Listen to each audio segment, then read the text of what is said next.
안녕하세요. 블리빗 헤드코치 홍준호입니다. 이번 주 빌리빗 팟캐스트에서는 일단 조금 있으면은 다음 주 주말이죠. 다음 주 주말이면 이제 파이스트 스로우다운이 시작이 되면서 엄청나게 좀 기대가 많이 되고 있습니다. 그래서 일단 모든 와드들이 나와서 그 와드를 한번 분석해보고 같이 이야기 나눠보도록 하고, 그 다음에 이제 초보자들도 개인 프로그래밍이 필요할까? 초보자들이 개인 프로그램을 통해서 얻을 수 있는 것들에 대해서 간단히 얘기하고, 그리고 마지막으로 프로그램에 있어서 부상과 그리고 성과의 관계에 대해서 간단하게 얘기 나눠보도록 하겠습니다. 그러면은 일단 제가 스크린 쉐어링으로 인스타 파이스트 스로우다운 인스타로 가보겠습니다. 가서 같이 한번 모든 이벤트들을 만나보시죠. 이거 잘 보이시나요? 모두? 로딩 중인가요? 보입니다. 네, 보입니다. 나이스. 오케이. 알겠습니다. 그러면은 일단 첫 번째 이벤트 1, 토트바 30개, 96foot handstand walk. 그러니까 96피트가 미터로 따지면은 30m. 거의 30. 30m죠. 네, 30m 정도. 그리고 샌백 클린 15개, 그다음에 30m 15개, 30m. 아니구나. 베어헉 샌백 네, 클린은 약 한 60m. 60m. 그다음에 샌백 클린스 30m, 그다음에 30 토투바. 네. 그래서 일단 이 와드를 봤을 때 제 생각에는 샌드백 클린을 많이 해보지 않으신 분들은 연습을 좀 많이 해야 되는 것 같습니다. 왜냐면은 이 샌드백이라는 게 모든 박스에 있는 게 아니기 때문에 좀 훈련하면서도 제 생각에는 한 달에 두세 번 정도 터치밖에 안 하는 그런 뭐라 그러지? 임플리먼트 그런 거라서 네, 많이 익숙하지 않을 수 있는데 이것도 나름 효율적으로 할 수 있는 방법들이 있고, 그래서 네, 여기서 좀 많이 힘들어하는 선수들이 있을 수 있을 것 같아요. 근데 그래도 다행히도 150파운드, 100파운드라서 그렇게 고중량은 아닌 것 같습니다. 랄프 코치님은 이 와드 같이 해보셨죠? 승종 코치님이랑. 저는 안 해봤습니다. 안 해보셨군요. 일단 다행스럽게도. 이 와드를 봤을 때 네. 가장 좀 차이를 많이 낼 수 있는 구간이 어디라고 생각하시나요? 저는 샌드백 구간이 아마 제일 음, 네, 거지 않을까. 음, 네. 네. 포스테리어 체인, 근지구력, 이게 거의 다 할 것 같아요. 네. 네. 네. 제이 코치님은 혹시 이 와드 보셨을 때, 저도 선수들이 30토투바나 100피트 핸스탠드 워크는 되게 무난할 것 같고요. 샌드백 클린에서 잘하는 선수들은 제가 볼 때 터치앤고도 할 것 같아서 그러면 거기서 좀 구간 속도가 많이 나지 않을까. 네, 네네. 그렇게 생각합니다. 샌드백이 관건인 것 같아요. 네, 분명히 안 그리고, 익숙한 선수들이 있을 것 같고. 네네. 제 생각에는 150파운드, 100파운드는 약, 저는 만약에 이거를 바벨로 교체를 시킨다면 185, 음, 125파운드로 교체를 하거든요. 그래서 아마 싱글로 가되 이렇게 너무 중간중간에 많이 휴식을 하면은 시간을 많이 음, 버릴 수 있는 그런 동작인 것 같아요. 그래서 네, 샌드백 클린 이게 15개라는 볼륨이 생각보다 엄청나게 많다고 저는 생각을 하고, 그리고 랄프 코치님이 말씀하신 것처럼 posterior chain, 그 후면 쪽이 정말 많이 힘들 것 같아요. 그래서 이렇게 샌드백 클린 15개 하고 캐리를 한 다음에 다시 클린을 해야 또? 된다는 게 네, 거기서 엄청나게 차이가 많이 날 거라고 생각을 하고, 그리고 여기서 제 생각에는 샌드백 캐리도 어느 정도 효율적으로 할 수 있어야 네, 좋을 것 같고, 이 베어헉 캐리는 진짜 많이 안 해보았으면은 진짜 숨을 쉴 수 없는 느낌이 너무 크게 올 수 있거든요. 그래서 그것도 어떻게 하면은 호흡을 잘, 이렇게 브레이싱을 잘 해가지고 베어허그를 한 상태에서도 숨을 잘 쉴 수 있는 테크닉이 있거든요. 그래서 그런 것들을 잘 습득해야 되는 와드인 것 같습니다. 네, 그러면 이벤트 2는 No Pause, No Mercy. 4 time 생각보다 단순한 치퍼 스타일이죠. 30칼 로, 30 bar muscle up, 30 dumbbell snatches, 100파운드, 70파운드, 그리고 60 foot overhead walking lunges. 어, 네, 랄프 코치님, 요 와드는 어떻게 보시나요? 저는 밤머스럽 하고 덤벨 스네치 이 딱 두 가지 두 개 동작이 제일 될 것 같아요. 왜냐면 그렇죠. 밤머스럽 하면은 이 팔이 조금 털리니까 얼마나 덤벨 스네치를 효율성 있게 헤비 덤벨 스네치를 얼마 효율 있게 할 수 있는지. 너무 팔로만 당기면은 또 이게 피로도 금방 오고 같아서 네네. 그러면 또 런지에도 영향이 올 거고. 네. 네. 제이 코치님은 어떻게 생각하시나요? 네. 네. 제가 봐도 머슬업에서 너무 과하게 횟수를 가버리면 덤벨 스네치 할 때 물론 뭐 우리가 덤벨 스네치를 팔로 드는 게 아니라 전신을 사용해서 들지만 그래도 워낙 무거운 무게이기 때문에 팔에 피로도가 많이 쌓이면 덤벨 스네치가 되게 힘들 것 같아요. 뭐 100파운드, 70파운드다 보니까. 네. 그리고 런지에서 또 제가 볼 때는 분명히 막 역전극이 나올 것 같기도 하고. 아, 네, 네. 그렇죠. 네. 그렇습니다. 네, 역전이 나오기 엄청 좋은 포맷으로 만든 것 같습니다. 일부러 그 오베드와 클런버스. 근데 음, 일단 이게 풀 동작 로우 풀, 머슬업 풀, 그리고 덤벨 스네치 풀이라고 볼 수도 있지만 어떻게 보면 바머스럽에서도 푸시가 있고 스네치에서도 프레싱 동작이 있고 특히 맞아요. 100파운드는 이렇게 한 번에 확 올리기 힘들거든요. 그래서 조금 음, 라가로 이렇게 하면서 하는 경우가 많고 그 후에 오버드 워킹 런지도 프레싱이기 때문에 음, 어떻게 보면은 좀 풀이랑 푸시랑 둘 다 어플바디가 엄청나게 많이 사용되는 그런 와드라고 생각하고 일단 기본적으로 여기서 가장 중요한 건 덤벨 스네치 같습니다. 그래서 1분에 6개를 할 수 있는 사람하고 1분에 4개를 할 수 있는 사람하고 차이는 엄청나게 커질 수밖에 없거든요. 30 횟수를 했을 때 이자벨과 비슷하게. 그래서 네, 거기서 좀 차이가 많이 나지 않을까 싶습니다. 그리고 터치앤고는 솔직히 쉬운 동작은 아니라고 생각해요. 덤벨 스네치 100파운드, 70파운드. 근데 만약에 특히 뭐 러시아 선수들이 만약에 여기서 터치앤고를 할 수 있다면은 좀 크게 차이를 벌일 수 있을 거라 생각합니다. 재근 코치님 들어오셨군요. 혹시 네, 안녕하세요. 해보셨나요? 전 팀전이라 팀전으로 비슷한 걸로만 팀전으로. 지금 연습을 하고 있는데, 네. 네네. 네, 와드는 좀 비슷비슷하더라고요. 근데 팀전이 요거군요. 근데 스네치가 없고 이거 아닌가? 뭐지? 팀스 이벤트. 이벤트 원. 토토바 샌드백클린 Seems to. 밑에. 요거는 이벤트 1이랑 비슷하네. 이벤트. 네.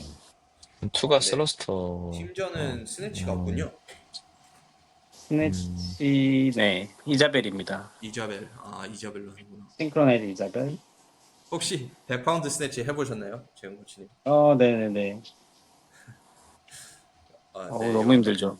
네, 30개가 솔직히 여기서 시간이 좀 많이 걸릴 것 같고 파머스럽을 좀 너무 과감하게 해버리면 스네치에서 많이 말릴 수 있기 때문에 싱글로 어떻게 잘 매니지를 하는가가 중요할 것 같고 그리고 이벤트 2이기 때문에 어떻게 보면은 이벤트 1에서 이미 후면사슬을 다 사용한 후에 회복을 한 다음에 해야 되기 때문에 그만큼 더 힘들 것 같습니다.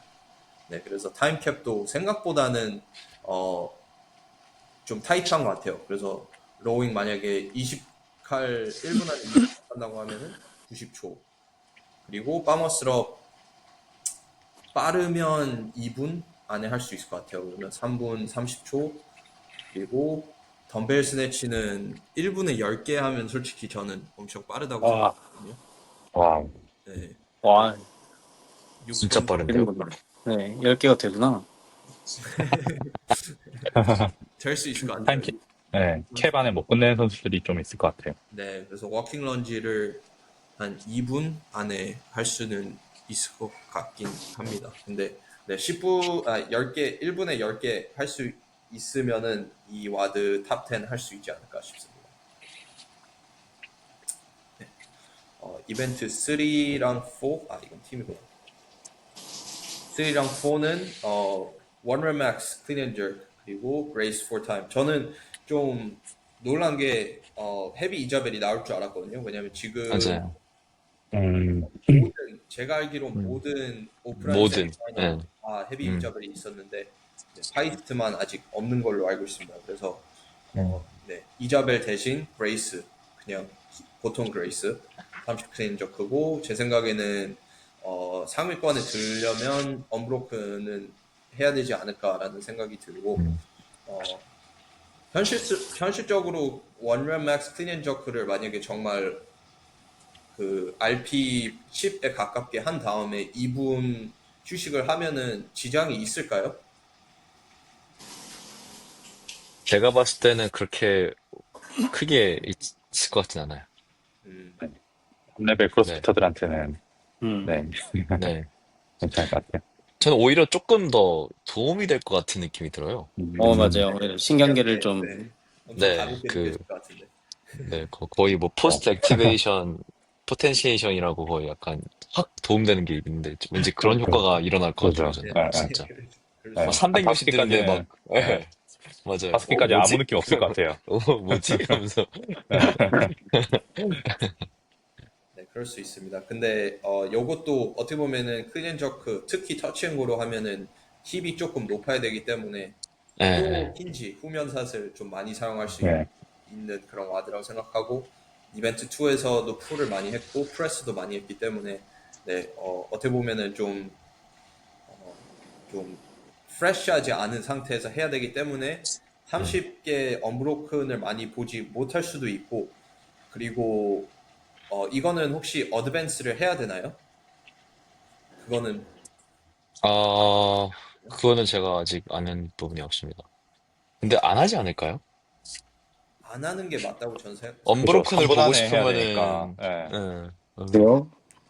안녕하세요. 왔다, 왔다. 네. 우리의 주인공. 어, 다음 주 말의 주인공. 승조코 네. 씨. 아이고, 씨. 너무 덥다. 와. 그 혹시 클린 저크 30개 어드밴스 해야 되는지 안 하는지 모르시죠? 승조코 씨는. 어, 저도 모르겠어요. 네.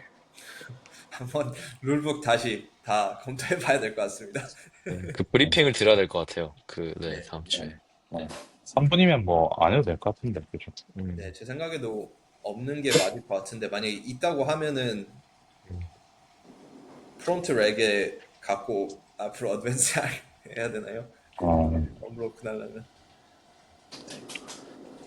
근데 일단 원룸맥 상위권 남자 선수들은 아마 405 알렉스 양 405 나올 수도 있을 것 같습니다. 그래서 한 395, 405 정도 나올 수 있을 것 같고 여성 선수 측에서는 제 생각에는 어, 네, 최승현 선수님이 아마 원RM 4, 5, 가장 많이 쓸 수 있지 않을까 싶습니다. 그래서 한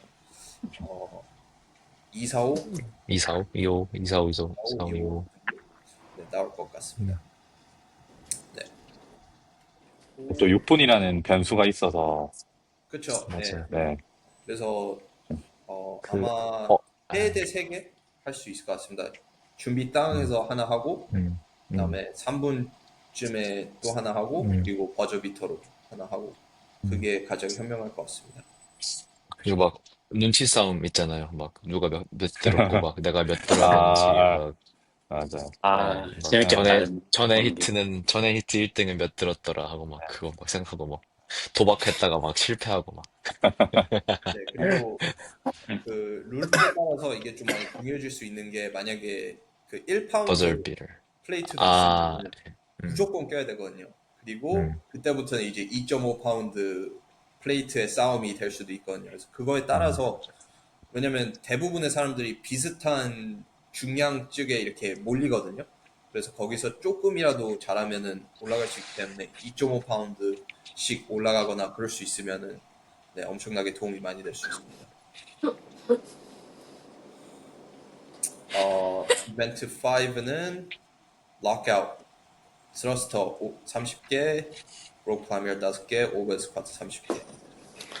와. 이 와드는 네, 록 클라임이 15개가 엄청나게 많은 볼륨이라고 생각하고 정말 빠른 선수들은 로프클라임 한 3분 30초? 3분 15초 안에 15개 할 수 있을 것 같습니다.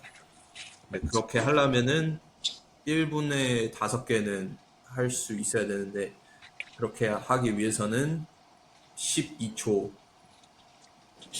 하나씩 할 수 있어야 되는 것 같습니다. 근데 이게 또 변수가 있을 수 있는 게 로프가 만약에 리그가 15피트가 아니라 만약에 12피트거나 그러면은 엄청나게 변수가 있을 수 있는 와드를 생각합니다. 음. 혹시 로프 클라임도 네, 그 밟고 올라가야 되기 때문에 은근히 다리를 많이 쓰거든요. 그래서 그런 것도 좀 네네네, 고려해봐야 될 것 같고 또 그 은근히 선수분들이 로프 클라임을 이제 완벽한 테크닉을 갖고 있지 않은 분들이 많더라고요. 사실 그렇게 할 일이 많지 않다 보니까 요즘에는 포커싱이 보통 레그리스에 많이 맞춰져 있었잖아요. 그쵸. 근데 로프 클라임 그 보통 저는 15피트면 남자 선수 무조건 2번 만에 올라가야 된다 생각하는데 네, 네, 그런 것도 있고 또 특히 그 내려오는 테크닉을 진짜 얼마나 중요해요. 잘 쓰느냐가 네, 이제 속도가 많이 갈릴 것 같아요. 네, 올라가는 진짜 속도가 중요해요. 비슷하더라도 내려가는 음, 속도에서 차이가 많이 나면 거기서도 음, 엄청 많이 갈라질 것 같아서 음. 내려오는 거를 좀 많이 연습하면 좋지 않나. 네네, 네, 맞습니다. 그리고 여성 선수분들은 특히 3번 안에 올라가기 때문에 어떻게 보면은 어 그냥 그만큼 더 많이 해야 되는 거죠.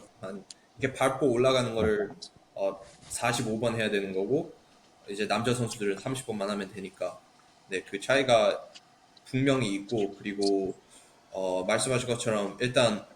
그 로프 클라임을 하면서 똑같은 다리를 계속 사용하잖아요.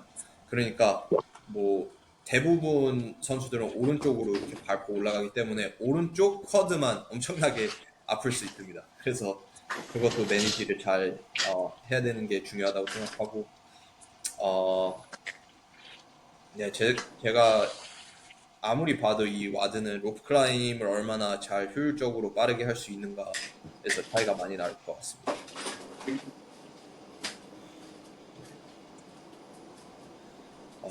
그리고 네, 제 생각에는 그 제이 코치님이 말씀하신 것처럼 그 로프 클라임은 일단 이렇게 15개를 볼륨 있게 하는 와드가 많지 않은 것 같아요. 그래서 대부분 3개 아니면 4개 이렇게 하기 때문에 테크닉이 많이 좋지 않아도 좀 그거를 숨길 수 있는 게 대부분인데 특히 남성 선수분들은 근데 이렇게 볼륨이 갑자기 많아지면은 그 비효율성이 계속해서 더 힘들어지기 때문에 그만큼 더 중요한 것 같습니다. 그래서 승조 코치님 제가 이거 오늘 팟캐스트 후에 제가 그 좋은 팁 하나 남겨드리겠습니다. 알겠습니다. 그리고 이벤트 6 Amanda 45 이거는 아주 유명한 게임즈 게임즈 와드였죠. 이게 네. 2011년인가 12년인가 그때 그 누구지? 그때 일반 아만다로 나오고, 네. 제이슨 칼리파가 네. 넘어졌죠. 네, 네, 칼리파. 칼리파가 네. 카메라맨 이렇게 밥에 던지는 거. 맞아요. 질주하는 거. 네, 진짜. 네. 네. 근데 17년도에 한 번 더 이제 45로 나왔습니다. 네, 음, 맞아요.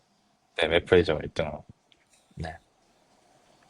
기존 아만다가 원래는 어떤 형식이었죠? 구치로. 구치로. 아, 좋군요. 그러면은 엄청나게 볼륨이 커졌네요. 네, 거의 그렇죠. 두 두 배 배가 이상. 네. 넘. 네. 네, 이 와드는 여성 선수분들은 머슬업 어떻게 잘 매니지 하는가에서 좀 크게 차이가 날 것 같고 남성 선수분들은 어, 너무 공격적으로 가면은 후반에서 좀 힘들 음, 수 있을 것 같아서 이거는 음, 떻게 세트를 나눠서 가는가 그거를 좀 잘 찾아 음, 나가야 되는 것 같습니다. 그래서 음. 2세트, 3세트 이렇게 끊어가면서 네, 스쿼트 스네치는 무조건 다 싱글로 갈 것 같습니다. 네. 네, 이것도 어떻게 보면은 풀 지구력을 테스트하는 거기 때문에 엄청 좋은 테스트라고 생각합니다.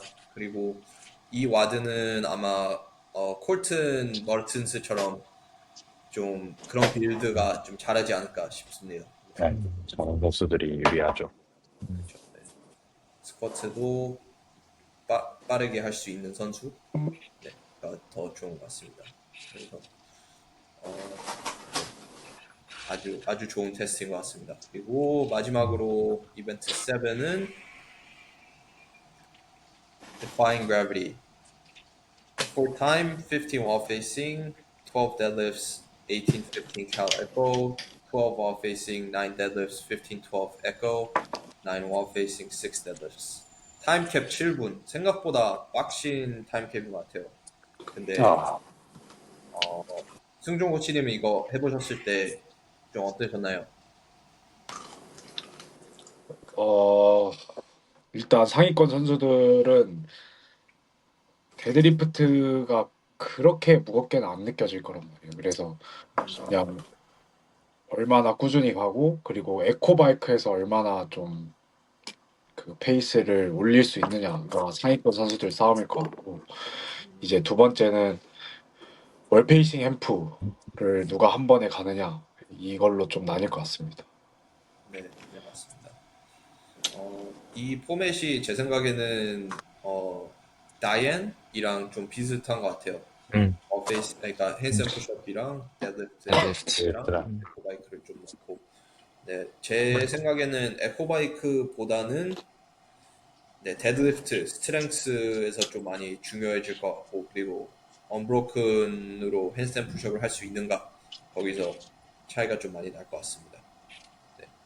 근데 이번에 프렌치 도단에서도 워페이싱 핸드앤 푸시업이 있었는데 변수가 있었죠. 그래서 변수가 이제 올라갈 때는 무조건 얼워크로 올라가야 돼서 네. 조금이라도 쉬게 되면은 그만큼 좀 시간이 많이 지체될 수 있는 그런 와드였던 것 같습니다. 제국 코치님은 혹시 이 와드를 봤을 때 전략 혹시 생각나시는 거 있으신가요? 저라면 아마 테드리프트를 계속 더 세분화에 나눠서 가지 않았을까 생각이 드네요. 아무래도 데드리프트한테는 좀 무거운 무게다 보니까 이거는 뭐 315도 하면 6개, 6개, 뭐 9개도 5개, 4개도 안 되고 3개, 3개, 3개 막 이렇게 나누고 쓴다고 전략을 짤 것 같아요. 나머지는 최대한 그냥 꾸준한 페이스로만 갈 수 있게만 나누고 할 수 있을 것 같아요. 네. 네, 저도 데드리프트는 어느 정도 그 이렇게 짧게 가도 바로바로 다시 들 수 있기 때문에 네, 조금 더 보수적으로 가는 게 맞다고 생각하고 마지막 405에서 갑자기 실패 지점까지 도달하면은 정말 좀 안타깝게 끝날 수 있기 때문에 네, 더 조심해야 되는 것 같습니다. 네, 근데 네. 제이 코치님이 전체적으로 봤을 때는 어떻게 생각하시나요? 전체적인 모든 이벤트를 봤을 때. 저는 그래도 아쉬운 걸 먼저 말씀드리면 네. 밴딩 패턴이 너무 많지 않나. 이제 뭐 아쉽다기보다는 이제 선수들이 그거 피로도 관리를 좀 잘해야 될 것 같아요. 네네네. 그럴 때 허리 쪽에 이제 문제가 생긴 선수들이 나올 수도 있을 것 같고, 그리고 조금 더 이제 짐내스틱 이제 고난이도 짐내스틱이 나왔으면 어땠을까라는 생각이 좀 들어요. 그쵸. 네, 뭐 피루엣이라든지 뭐 레그리스 로프 클라임 뭐 아니면 이제 핸드스탠드 푸시업도 뭐 데피시시라던가 혹은 뭐 페럴렛. 이제 네, 뭐 obstacle 코스가 나온다던가 그런 부분이 좀 더 나왔으면 좋지 않나 뭐 이런 생각하거든요. 그래서 선수들이 이렇게 그 병목 현상을 겪을 만한 구간이 있으면 좋을 것 같은데 그쵸. 와드가 전체적으로 그 본사에서 프로그래밍 할 때보다는 조금 저는 오히려 쉬워졌지 않나라는 생각을 하거든요. 중량 세팅도 그렇고. 그쵸. 네. 네네. 그렇습니다. 만약에 이게 그 이제 미국 리전에 있는 이벤트들이었다라고 하면은 아마 아, 그죠. 탑10 선수들이 그 어느 정도 세퍼레이션 이렇게 조금씩 차이를 볼수 연결력이 있는 구간이 많지 네네. 않습니다. 네. 맞아요. 다 그렇지만, 정말 네, 비슷비슷하게 다 끝날 것 같아요. 그래서 맞죠. 네. 네, 변목 현상은 제 생각에는 만약에 샌드백 클린이 200파운드였고 조금 횟수를 낮췄거나 아니면은 말씀하신 것처럼 로프 클라임을 10개 하지만 레글리스로 하거나 아니면은 월 페이싱이 조금 더 볼륨이 높았으면 거기서 좀 차이를 많이 낼 수 있었을 것 같습니다. 랄프 코치님은 어떻게 생각하시나요? 저도 조금 아쉬운 점을 공유하면은 약간 다 비슷한 매트콘들이라고 말해야 되나? 약간 어, 그 롱 인디어런스가 일단 없어요. 거의 엄청 맞아요. 오랜만에 맞아요. 그렇게 그러네요. 느꼈어요. 왜냐면 다 그렇죠. 달리기 있었고 2년 전에는 막 스키 뭐 에코 달리기 막 그걸 막 30분 동안 막 슬라이드 프로그램 있었잖아요. 엄청 긴 네. 와드. 네. 이번에는 제일 긴 와드가 16분이잖아요, 근데 카디오라고 보기에는 또 그렇잖아요, 저게. 그렇죠. 맞아요. 그렇죠. 네. 네. 그래서 머신 카디오보다는 좀 길죠. 인디어런스 있는 테스트가 없는 게 조금 놀랍네요. 왜냐면 그게 크로스핏 피라미드에서는 제일 베이스긴 하니까. 네, 네. 그렇죠. 네. 네, 맞는 것 같습니다. 네. 저도 근데 관람하기에는 근데 다 재밌을 것 같아요. 왜냐면 맞아요. 긴 와드 있으면은 그냥 하루 종일 이렇게 하고 언제 끝나나 하고 아, 보고 있는데. 맞아요. 네. 근데 모든 와드 다 피 터질 것 같은 와드라서 정말 저는 보러 오는 사람들은 정말 재밌을 것 같아요. 네, 지금 보니까 저도 그 마노스트럭처럴 그러니까 카디오 동작들을 보면은 에코바이크 한번 들어가는데 이렇게 횟수가 많진 않네요. 그래서 네. 여기서 좀 차이를 내기에는 힘들고 그리고 로잉에서도 네. 30칼로리. 30칼로리 그래서 네, 네. 좀 마노스트럭처럴이라고 보기에는 좀 힘든 동작이라고 생각하고 그리고 그렇죠. 런이나 더블 언더가 없기 때문에 그런 동작들도 어느 정도 카디오를 테스트하기에는 쉽지 않고 버피도 없네요. 생각해 보니까. 맞아요. 어, 제 생각에는 모노스트럭처이라 음. 그러면 핸스앤 왁 여기서 어느 정도 조금 모노스트럭처 있는 것 같습니다. 네. 네, 그래서 승종 거의 다 코치님은 약간 스프린트. 네. 다 해보셨으니까 마지막으로 어떻게 생각하시나요? 아, 네. 실제로 해보니까 보기보다 너무 힘들었고, 네. 근데 이제 확실한 거는 와드들이 다 짧다 보니까 조금 그래도 그 몸에 대한 데미지라든지 이런 거는 좀 괜찮았던 것 같아요. 그리고 어떻게 보면은 아시아 한국 선수들한테는 되게 유리하게 나왔어요. 왜냐면은 가동 범위도 많이 보는 테스트고, 그리고 우리 동양인들은 이제 현저하게 머신 능력이 서양 사람들에 비해 떨어지거든요. 그런 카디오 능력들이. 근데 그런 게 많이 안 나왔으니까 어떻게 보면은 더 유리하게 와드들이 좀 나오지 않았나 생각이 드네요. 네. 네, 음. 그거는 저도 음. 동의합니다. 근데 생각보다 무거운 동작들이 그래도 많이 나와서 음. 어, 네, 어느 정도 그래도 중량이 있는 체중이 있는 선수들이 좀 유리할 것 같아요. 웰시코기 제이 코치님이 말씀하신 웰시코기 그 형태가 좀 잘할 것 같아요. 이 와드들은. 음. 승종 코치님, 이거 바리스트 와드 프렌치 스로우다운에 비교하면 어떤 것 같으세요? 느낌이. 아, 네.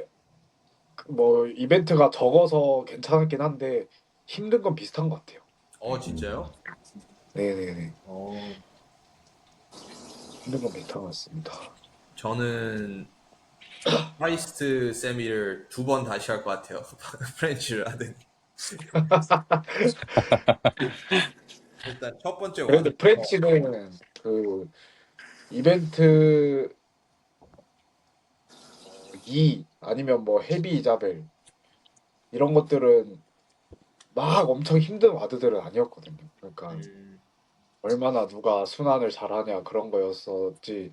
이 와드들은 다 약간 그 페인 구간이라고 해야 되나? 그게 다 맞아요. 있더라고요. 그래서 음. 그게 좀 아프더라고요. 네, 네, 알겠습니다. 그러면 네, 다음 주 주말이니까 프렙 잘 아, 하셔가지고 좋은 성적 거두기를 저도 간절하게 파이팅 합시다. 기도하겠습니다. 너무 기대되네요. 그러면 다음 주제로 넘어가도록 하겠습니다. 그 다음 주제는 이제 초보자들도 개인 프로그래밍이 필요할까에 대해서 간단하게 얘기하고 싶은데 이제 제 생각에는 이제 문의도 어떻게 보면은 초보자분들 크로스핏을 하신 지 한 1년 정도 되신 분들이 더 많은 것 같아요. 개인 프로그램에 대해서.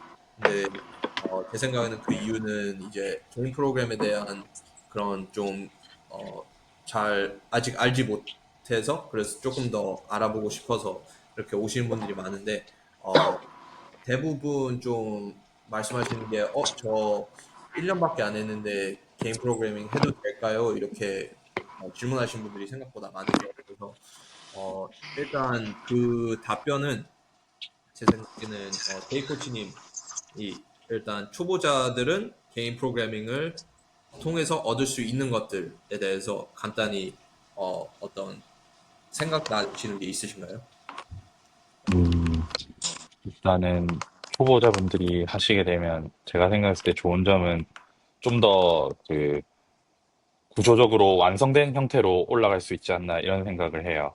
그래서 그냥 혼자서 프로그램을 따라가다 보면은 수준이 올라가더라도 이제 분명히 뭐 명확한 약점이 생긴다거나 아니면 약한 부분이 있을 수도 있는데 아무래도 개인 코치와 함께 하게 된다면 그런 부분이 없이 좀 더 이제 체계적으로 프로그래밍을 해나가기 때문에 개개인에 맞게 스트럭처가 좀 더 좋아지지 않나. 이제 여러 가지 능력들에 있어서 베이스가 골고루 잘 갖춰질 것 같아요. 그리고 이제 이것도 뭐 연결되는 얘기인데 기초적인 부분들에 있어서 엄청 잘 다지고 올라갈 수 있기 때문에 이제 나중에 됐을 때뭐 명확한 약점이 좀 덜 드러나게 되고 그리고 아무래도 그 이제 볼륨이나 이런 것들이 조절이 되기 때문에 사실 초보자분들이 뭐 1년 한 초보 뭐 1년 했다고 초보자라 말할 수 없지만 1년 하신 분들이 메이엠이나 뭐 히포 같은 프로그램을 따라하기에는 볼륨이나 강도가 좀 세다고 생각해요.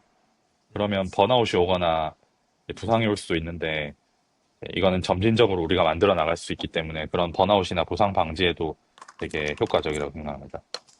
네네네. 네, 맞는 말씀인 것 같습니다. 그리고 네, 일단 어느 정도 개선이 만약에 목표라고 보면은 어떻게 보면 중급자 그리고 상급자 선수분들보다는 초보자 선수분들이 이런 개선들을 보기에는 훨씬 더 빠르게 볼 수 있죠. 그리고 네, 베이스도 잘 잡을 수 있기 때문에 재근 코치님은 혹시 초보자랑 같이 개인 프로그래밍을 해보면서 좀 느끼신 점 있으신가요? 초보자들이랑 같이 하다 보면은 역시나 이제 명확하게 약점들이 드러나니까 이제 그 사람에 대해서 이제 숙제라든가 아니면 이제 저 개인적인 이제 프로그래밍을 조금씩 이제 액세서리처럼 주기 시작하는데 그것을 줌으로 인해서 이제 조금씩 발전하는 게 보이면 뭐 당연히 저희 코치들 입장에서는 확실히 뿌듯한 일이죠. 그렇죠. 그렇죠. 네. 만약에 승종 코치님이 만약에 진짜 day one 한 번도 크로스핏을 해보지 않은 사람이 개인 프로그램을 시작을 했을 때 본선까지 가기에는 개인 프로그램을 만약에 꾸준히 하루도 미스하지 않고 다 수행한다면은 뭐 파이스트 같은 본선 무대까지 몇 년 정도 걸릴 거라고 생각하시나요? 어, 이렇게 정말 이거는 근데 그걸 나눠야 될 것 같아요. 운동을 아예 해본 적 없는 사람이랑 운동을 어느 정도 해본 적 있는 사람이랑 이렇게 둘이 나누고 아예 해본 적 없는 사람은 사실 한 4, 5년 정도는 걸릴 것 같거든요. 제 생각에. 근데 이제 운동에 대한 지식이 있고 베이스가 있는 분들은 잘만 하면 저는 1년, 1, 2년 안에도 가능하다고 봅니다. 네. 왜냐면 실제로 그렇게 해서 외국 선수들은 뭐 게임즈를 간 선수들도 있고 그냥 코치를 잘 만나서 어느 정도 베이스가 있는 상태에서 코치를 만나서 그 코치를 믿고 1, 2년 만에 게임즈를 간 선수들도 몇 명 있었었기 때문에 네, 그렇죠. 그렇다고 네, 생각합니다.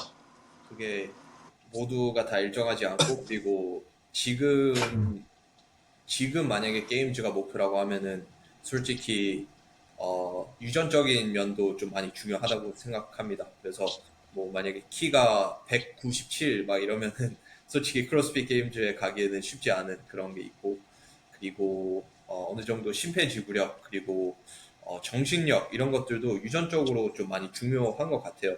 그리고 문화적인 그런 것들도 있고, 네, 그래서 어, 네, 그래서 그런 차이가 있는 것 같기는 합니다.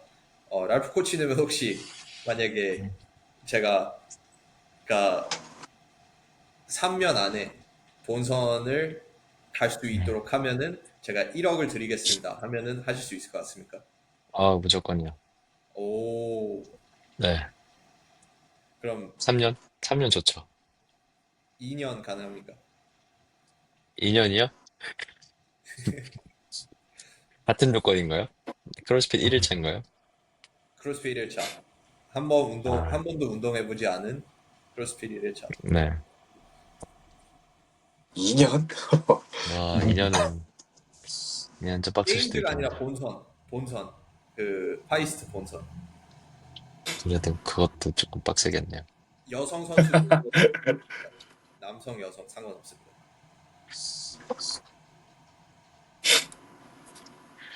어리다면은 그래도 도전해보겠습니다. 네, 제 네, 생각에는, 네, 만약에 여성 선수분을 양성을 한다면은 솔직히 더 좀 빠르게 할 수 있을 것 네, 같아요. 왜냐면 네, 그 일단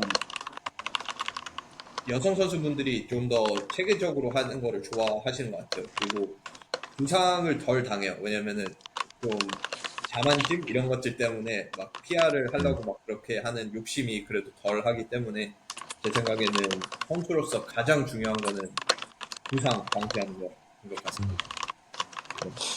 맞아요. 그래서 그 다음 주제 이제 부상과 성과의 관계에 대해서 음, 얘기를 나눠 보도록 할 건데요. 일단 그 모든 프로그램에는 어느 정도 그 위험도가 있죠. 그래서 뭐 부상을 당할 수 있는 그런 확률이 있고, 그리고 얼만큼 효과가 있는가에 대한 그런 차이도 있죠. 그래서 뭐 어떤 프로그램을 하냐에 따라서 이런 것들이 조금씩 달라질 수 있지만 그 관계, 그러니까 부상과 개선을 하기 위한 그런 속도에 대한 관계가 분명히 있고 그거에 대한 차이를 좀 얘기를 나눠보면 좋을 것 같아요. 그래서 이제 크로스핏 음, L1에서 보면은 프로그래밍 디자인을 할 때 safety 그리고 efficacy 그리고 efficiency 이렇게 세 가지가 있습니다. 그래서 어떻게 보면은 safety는 안전, efficacy는 효력, 효능 이런 목적 이런 느낌이고 efficiency는 효율성 얼만큼 어, 이 얼만큼 빠르게 거기 그 목적을 위해 도달할 수 있는가 이렇게 세 가지로 나누는데 랄프 코치님 혹시 그 세 가지에 대해서 조금 더 이렇게 말씀해 주실 수 있으신가요? 그 세 가지를 다 일단 균형적으로 지키는 게 이제 저는 1대1 프로그래머로서의 정말 큰 약간 목표죠. 네. 네, 조금 더 효율적으로 빨리 피트니스를 올리려고 했다가 세이프티 요점이 조금 더 엇나갈 수도 있고. 그래서 머리가 터집니다. 왜냐면 이거 사람마다 다 다르기 때문에 또 이게 또 그렇죠. 나만의 틀을 만들어가지고 이거를 클라이언트한테 다 적용시키면 안 되고 다 트레이닝 에이지랑 바이올로지컬 에이지 다 다르기 때문에 그렇죠. 네, 너무 힘듭니다. 근데 그래서 이렇게 재밌는 것 같아요. 1대1 프로그래밍이. 사람마다 그 이 비중이라 해야 되나? 세이프 그게 다 달라가지고. 네. 네. 어, 그리고 제 음, 생각에는 그 개인마다 다르다는 게 음, 중요한 이유가 이제 템플릿 프로그램 같은 경우에는 그리고 어떻게 보면 박스 프로그래밍 디자인을 봤을 때도 어떻게 보면 똑같은 프로그램을 갖고 모두 다 어느 정도 그 피트니스를 올려야 되기 때문에 거기서 좀 음, 많이 중요해지는 것 같아요. 음, 그래서 뭐 웜업부터 해서 와드 그리고 쿨다운, 스트렝스 음. 이런 것들을 다 박스를 운영하는 관점에서 봤을 때 네. 그때 보면은 어떻게 보면은 비즈니스로 안전이 가장 중요해지는 것 같아요. 맞아요, 근데 맞아요. 또 거기서 문제점이 되는 건 안전이 너무 프라이어리티가 되면은 너무 우선순위가 되면은 그 음, 효능하고 그리고 효율성하고 이런 음, 것들이 확 떨어질 수도 있거든요. 그래서 음, 그런 것들이 떨어져 버리면은 더 이상 크로스핏을 하는 것인가를 맞아요. 이렇게 네, 그거를 볼 수 있을 네. 만큼 차이가 있을 것 같습니다. 그래서 음, 제이 코치님은 혹시 박스 음. 프로그래밍 하시면서 어떤 부분들을 좀 많이 보시나요? 저는 일단, 장비. 어, 네, 맞아요. 장비 엄청, 이거 진짜 중요한데, 네, 이게, 어쨌든 제한된 공간에서 진짜 많으면 막 20명 이상의 수업을 듣기 때문에 네, 네, 그런 것들을 항상 고려해서 프로그래밍을 해야 돼요. 그러다 보니까 아무래도 개인 프로그래밍에 비해서는 조금 이제 할 수 있는 것들이 많이 떨어져요. 예를 들어서 막 로잉이 한 6대에서 8대밖에 없는데 5km 로잉을 시킬 수는 없거든요. 네, 그쵸. 그러면 네, 뭐 보통 수업에 20명이 오고 이러니까 네, 마찬가지로 뭐 너무 긴 스타일의 치퍼와드도 시키기 힘들고 뭐한 수업에 그 스트렝스와 컨디셔닝을 동시에 넣기도 좀 힘든 부분이 있고요. 그리고 아까 말씀하셨던 것처럼 그 안전에 대한 부분도 있기 때문에 맞아요. 저도 너무 회원님들한테 그 음, 이제 철봉 동작들을 과하게 시키진 않거든요. 막 일주일에 막 3번씩 프로그래밍 한다던가. 근데 이제 뭐 약점이라면 이 사람이 이렇게 해야 될 수도 있겠지만 대부분의 일반인들은 이제 준비가 안 돼 있기 때문에 그러면 뭐 부상 위험도 높아질 수밖에 없고 하니까 아무래도 박스 프로그래밍이랑 개인 프로그래밍은 그런 부분에 있어서 좀 차이가 많이 나긴 해요. 네. 네, 맞아요. 네. 네, 그 박스는 일단 제너럴 피트니스를 약간 올려주려고 하는 건 건강이 우선이라서. 맞아요. 맞아요. 저희는 이제 그 건강 플러스 이제 그 컴페티션이잖아요. 그래서 입니까? 가끔씩은 건강을 이제 잃어버릴 때도 있는데, 네. 그쵸. 네. 그 제일 큰 차이인 것 같아요. 네, 그래서 그 크로스핏 피라미드도 보면은 끝에 맨 음, 위가 스포츠이잖아요. 스포츠. 근데 그 일단 그 피라미드를 좀 잘 생각하지 않고 프로그램을 고안을 했을 때 음, 미국에서는 좀 많은 박스들이 스포츠를 먼저 베이스로 잡는 어, 게 생각보다 많아요. 그래서 이제 웜업에도 그렇고 이제 스킬 포션에도 그냥 어떻게 하면은 키핑 풀업을 더 효율적으로 할 수 있을까 보다는 어떻게 하면은 버터플라이 풀업을 할 수 있을까로 바로 넘어가는 그런 박스들이 생각보다 음, 많은 것 같아요. 그래서 뭐 일단 기초적인 뭐 밴디드, 스트릭 풀업 이런 것들 해서 어느 정도 근력을 키우는 게 아니라 어떻게 하면은 그 스쿼트 스네치를 할 때 중량을 더 많이 올릴 수 있을까 뭐 이런 것들에 대해서 이렇게 학습이 음, 너무 빠르게 돼버리다 보면은 일단 좀 입문자분들 생각보다 그래도 모든 박스에서는 입문자가 가장 많잖아요. 그래서 그 음, 베이스를 넘겨버리면은 부상이 음, 확 올라갈 수 있기 때문에 그 밸런스를 찾는 게 엄청 중요하다고 생각합니다. 네, 그래서 이번에 좀 어, 하이록스가 좀 많이 커지게 된 이유 중에 하나가 솔직히 부상 위험은 많이 없는 것 같아요. 하이록스가. 그리고 그 제이코치님이 말씀하신 것처럼 5000m 로우 같은 좀 긴 모노스트럭처럴 그런 와드들을 많이 하지 못하지만 하이록스 같은 경우에는 많은 음, 머신을 사용해서 이렇게 로테이션으로 할 수 있기 때문에 박스 운영 와드 형식으로도 좀 많이 효율적인 것 같아요. 그래서 이번에 재근 코치님이 하이록스 하시면서 혹시 좀 하이록스 프로그래밍 그리고 하이록스 그냥 와드에 대해서 좀 어, 깨달은 게 있으신가요? 아니면 뭐 크로스핏에 대한 차이점이라든지 그런 게 있으신가요?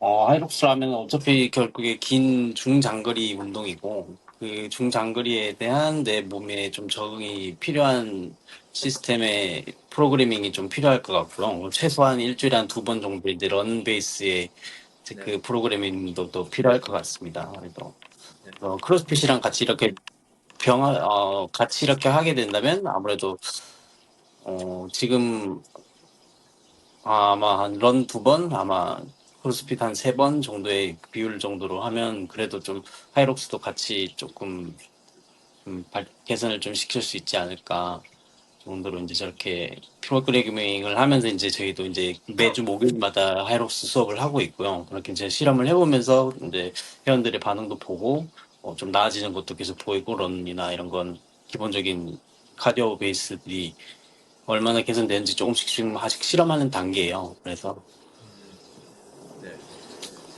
그렇게 하고 있습니다. 일단. 네, 제 생각에는 일단 하이록스에서 좀 긴 장거리 그런 와드들을 일단 1시간이라는 시간 안에 웜업이랑 쿨다운 이런 걸 다 해서 좀 긴 와드들을 프로그래밍하기가 쉽지 않아서 그 외에도 이제 동행하기에 엄청 좋은 그런 프로그램이라고 생각하고, 그래서 크로스핏 HQ에서도 하이록스를 엄청나게 좋아한다 이렇게 그런 포스팅을 했었거든요. 그래서 그 이유는 뭐 모든 피트니스 프로그램은 아무래도 일반인을 목표로 봤을 때 다 어느 정도 건강하게 만들 수 있는 프로그램이기 때문에, 네, 다 같이 뭐 하이록스도 좋아하고 뭐 원RM 스트렝스 이런 것들도 좋아하고 모든 것들을 다 해야 좀 크로스핏 그 철학에 잘 알맞는 것 같습니다. 네. 그러면 마지막으로 승종 코치님은 이제 선수로서 활동을 하면서 좀 부상이 있었잖아요. 그래서 그런 부상들을 통해서 만약에 이렇게 프로그래밍을 했으면 부상이 없었을 수도 있었겠다라는 그런 좀 깨달음 같은 게 있으신가요? 어, 사실 그런 거는 정답이 없는 것 같아요. 그런 프로그래밍은 저는 정말 어렵다고 생각하고, 그렇게 좀 방지를 하기 위해서는 완벽히 100% 방지를 할 수 없지만, 방지를 하기 위해서는 프로그래밍을 뭐 얼마나 이렇게 계산적으로 잘하기보다는 그 코치랑 얼마나 소통을 잘 하느냐, 여기가 중요하다고 생각을 하거든요. 왜냐면 이게 오늘은 정말 괜찮다가 내일 갑자기 일어나는데 뭐 허리가 안 좋을 수도 있는 거고, 이게 날마다 컨디션이 정말 사람마다 다 다르기 때문에 이 세상에 완벽한 프로그램은 아, 없습니다. 하지만 음, 이제 그 과정을 계속 만들어 나갈 누군가가 있다는 거는 정말 중요한 거라고 생각을 하거든요. 네네. 그래서 네, 음. 그렇게 생각합니다. 진짜 완전 맞는 말. 최근에 NBA 지금 막 플레이오프 하는데 한 포스트 시즌 안에 아킬레스 파열이 2건 생겼거든요. 2번이나. 근데 이제 그 선수들이 NBA 선수들이니까 훈련을 뭐 막 개판을 하지 않잖아요. 정말 세계적인 트레이너들이 붙어서 훈련시키는데 정말 인저리 그 부상을 100% 방지하는 건 절대 없다고 하더라고요. 이게 아무리 내가 준비를 잘해도 한 번에 이렇게 막 아킬레스 파열이라는 게 일어날 수도 있고. 그래서 방금 신영구 씨 말한 게 정말 맞는 말인 것 같아요. 그래서 이거는 근데 음, 정말 음, 음, 필수 불가결한 그런 과정인 것 같아요. 그 음, 좀 정상의 선수로 가기 음, 위한. 음. 부상을 안 당한 어떤 선수도 없거든요, 사실. 없어. 네, 네. 네. 음, 이게 부상이 음, 왔다고 해서 거기서 이제 그냥 난 못해 안 해 하면은 진짜 거기서 끝나는 거고, 부상이 왔으면 이걸 이제 어떻게 더 보완해 나가고 어떻게 해 나가야지, 이렇게 하면은 한층 더 성장하는 선수가 되는 거고, 이렇게 생각을 합니다. 그렇죠. 네. 제 생각에는 선수로서, 크로스핏 선수로서는 그 프로그래밍 디자인이 좀 많이 치우쳐지는 것 같아요. 그래서 어떻게 보면은 안전, 그리고 효능, 그리고 음, 효율성 이게 있는데, 효율성하고 효능은 엄청 올려야 되고, 그만큼 좀 안전, 그러니까 부상 위험을 조금 감수를 더 많이 해야 되는 것 같아요. 그래서 그거를 부상 위험이 높은데도 음, 불구하고 잘 리커버리를 잘하고 수행을 잘하고 마사지도 잘 받고 잘 먹고 그렇게 하면서 그 효율성과 효능 그 두 개를 최대한 많이 높일 수 있는 프로그래밍이 어떻게 보면은 세계 최고의 선수들을 만들 수 있는 프로그램이죠. 근데 이제 그거를 그냥 종이에다가 이렇게 적어서 너가 만약에 우승하고 싶다면 이렇게 해야 돼라고 만약에 한다면은 많은 선수들이 좀 무서워해 할 것 같아요. 그래서 저도 예전에 그냥 저 스스로 생각해 본 게, 만약에 내가 이 크로스핏을 하다가 이제 선수로서 하면서 그때는 정말 어, 저는 크로스핏을 건강을 위해서 한다고 생각을 했었거든요. 이렇게 생각을 하면서 선수 생활을 했을 때, 만약에 크로스핏을 이렇게 롱텀으로 계속 하면은 내 건강에 오히려 해가 되고 더 만약에 나중에 빨리 죽게 되면은 그러면은 이 크로스핏을 계속해서 내가 할까? 그런 생각을 해본 적이 있거든요. 그래서 그때 제가 아마 안 하겠지? 라고 생각을 했는데 지금 돼서 어느 정도 그 관점을 되돌아보면은 그 안전, 부상 이런 것들을 무릅쓰는 거는 당연한 거의 그 뭐라 해야지? 그냥 누구나 다 그거는 무릎 써야 되는 것 같습니다. 선수로서 성장을 하려면. 그래서 네, 어쩔 수 없이 뭐 랄프 코치님이 말씀하신 것처럼 NBA 선수들도 아킬레스건이 파열되고 축구 선수들도 이제 십자인대가 파열되고 그런 거는 어떻게 보면은 아무리 보강을 잘 하고 해도 충돌이 일어나면서 어떻게 부상이 일어날 수밖에 없는 그런 상황이 일어날 수 있고 크로스핏도 똑같다고 생각합니다. 그래서 네, 그런 것들은 이제 부상을 통해서 얼만큼 배울 수 있는가 그리고 그거를 기회로 만들어서 얼만큼 더 다른 약점들을 보강할 수 있는가 그런 관점으로 보면은 선수로서 좀 잘 성장할 수 있을까 있지 않을까 싶습니다. 네. 그러면 이번 주 팟캐스트는 여기까지 하도록 하겠습니다. 승조 코치님 잘 훈련하셔가지고 다음 주 좋은 성적 내시기를 제가 열심히 도와드리도록 하겠습니다. 재근 코치님 팀도 화이팅입니다. 재근 코치님 화이팅! 예. 화이팅입니다. 네, 그럼 모두 다음 주에 뵙도록 하겠습니다.